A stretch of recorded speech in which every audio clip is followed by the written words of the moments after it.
Bagaimana kabarnya anak-anakku hari ini?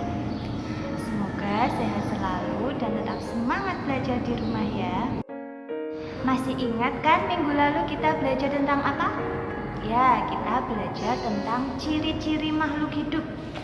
Apa aja sih makhluk hidup? Ingat? Ya, ada manusia, hewan, dan tumbuhan. Terus ciri-cirinya ada berapa? Kalian masih ingat kan? Ayo, ada berapa?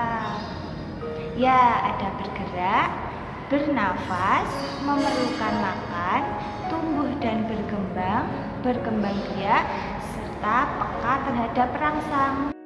Hari ini kita akan belajar tentang ketiga ciri makhluk hidup, yaitu bergerak, bernafas, serta memerlukan makanan.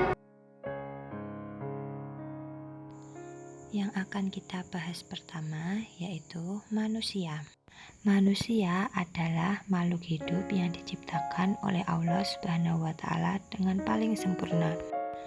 Manusia bisa bergerak dengan bebas, berjalan, berlari, melompat, merangkak, berguling, bahkan menirukan gerakan hewan dan tumbuhan bisa dilakukan oleh manusia. Manusia bernafas menggunakan paru-paru.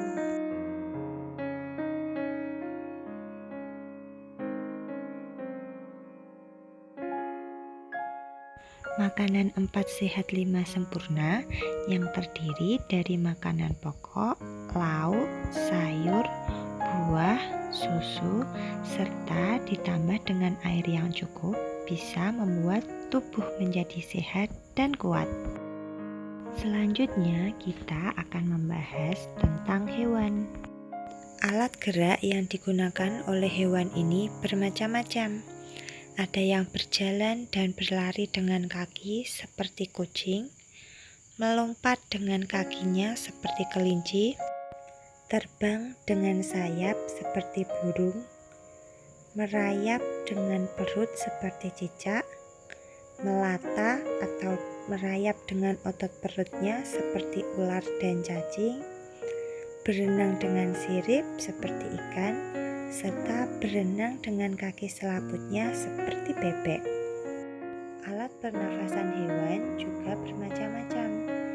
Ada yang bernafas dengan paru-paru seperti sapi, kambing, kucing, dan kelinci. Ada yang bernafas dengan ingsan, contohnya ikan, bernafas dengan kulit seperti cacing, dan juga bernafas menggunakan trakea seperti belalang. Hewan juga memerlukan makan dan minum. Berdasarkan makanannya, hewan digolongkan menjadi 3. Yang pertama yaitu herbivora atau pemakan tumbuhan, contohnya sapi, kuda, kambing, dan kelinci. Yang kedua ada hewan karnivora atau pemakan daging. Nah, ini seperti harimau, serigala, dan singa. Yang ketiga ada hewan omnivora atau pemakan segala. Mereka memakan daging dan juga tumbuh-tumbuhan, contohnya tikus dan ayam. Yang terakhir kita akan membahas tentang tumbuhan. Tumbuhan juga dapat bergerak, namun gerak tumbuhan tidak mengakibatkan tumbuhan berpindah tempat. Hanya bagian tumbuhan yang bergerak, misalnya batang dan daun yang bergerak mengikuti arah datangnya sinar matahari, dan juga akar tumbuhan yang bergerak ke bawah untuk mencari air dan mineral dalam tanah. Tumbuhan bernafas melalui pori-pori di permukaan daun yang disebut dengan stomata atau mulut daun. Tumbuhan membutuhkan makanan untuk tetap hidup. Tumbuhan dapat membuat makanannya sendiri. Proses pembuatan makanan sendiri ini disebut proses fotosintesis.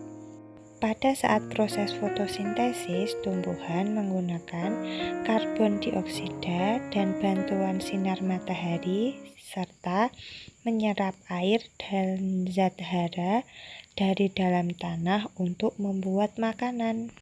Nah, sudah paham kan dengan materi kali ini? Nah, tetap dibaca ya modulnya sambil dikerjakan latihan soal dan portofolionya.